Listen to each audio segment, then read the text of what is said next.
Hi there, this is Sheena Rowlands and today I'm sharing with you my latest layout for CSI, the Colour Stories Inspiration Challenge group. So this is for case file 386 and I'm going to be using a picture of myself as a child because one of the prompts was something about your home, so I just thought I'd use my childhood home as the inspiration.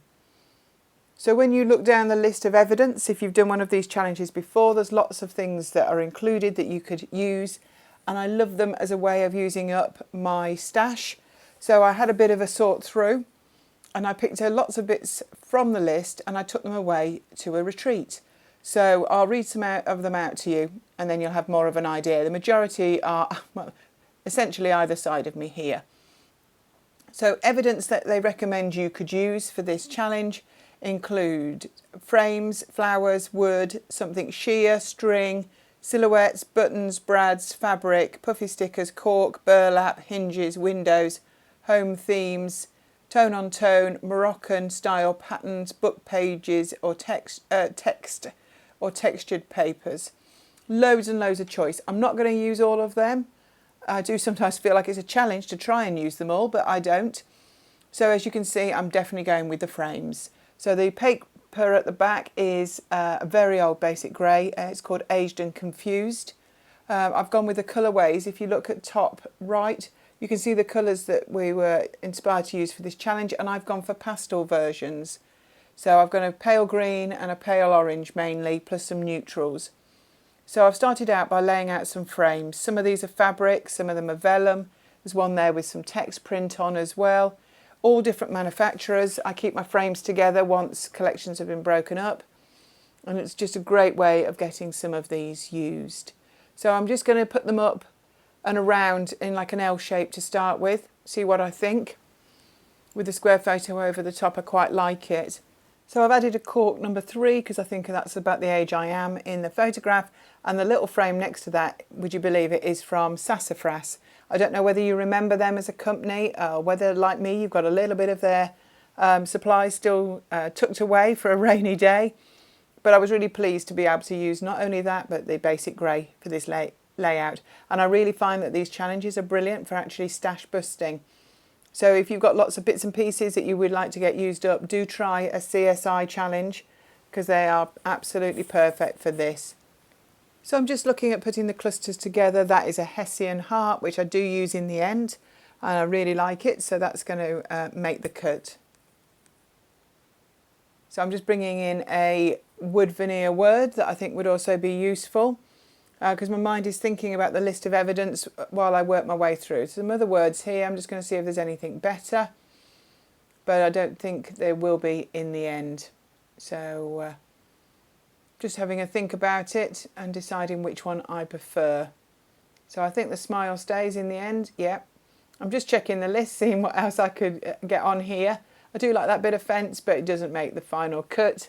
There's some lovely little stamps. I think they could be Maggie Holmes, actually, maybe even Marigold.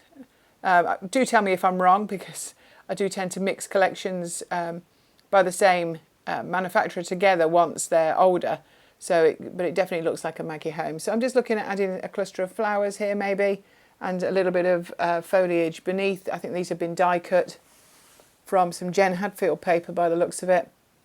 Could be Peaceful Heart. So I've got some little veneer houses there as well.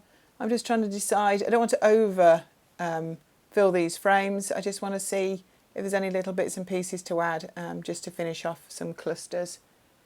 Find this really therapeutic to do this, just moving things around, having a look where they could go, and just like playing really.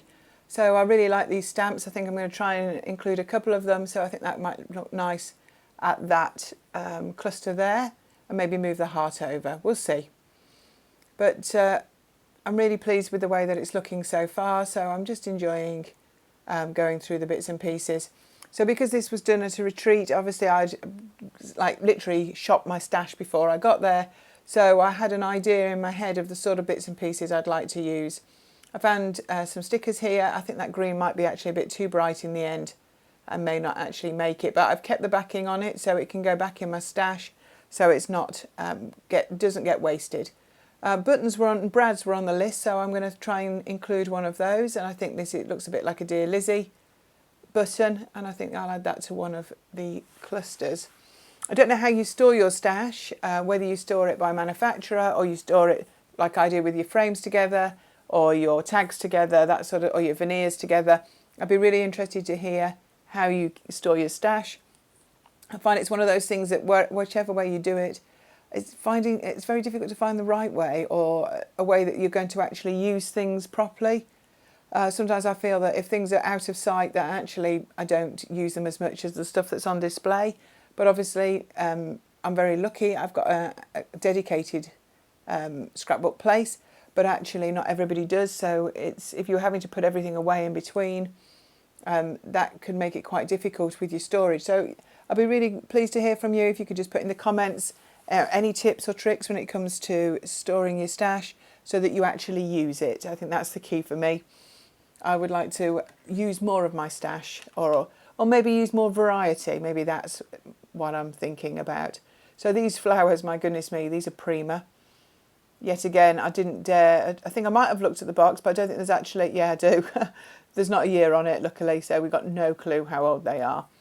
But as I say, that's another one used, but there's still plenty left in the box for another time. So I'm just looking around, seeing if there's anything I've missed. So I can see from the original list of things that we were going to use, I can see cork and sheer and frames and flowers and wood, and I'm really pleased with the way this has come together. Do check out this challenge. Give us a thumbs up. Give us a subscribe if you want to. Come back soon. There'll always be another video, and I look forward to seeing you soon. Bye for now.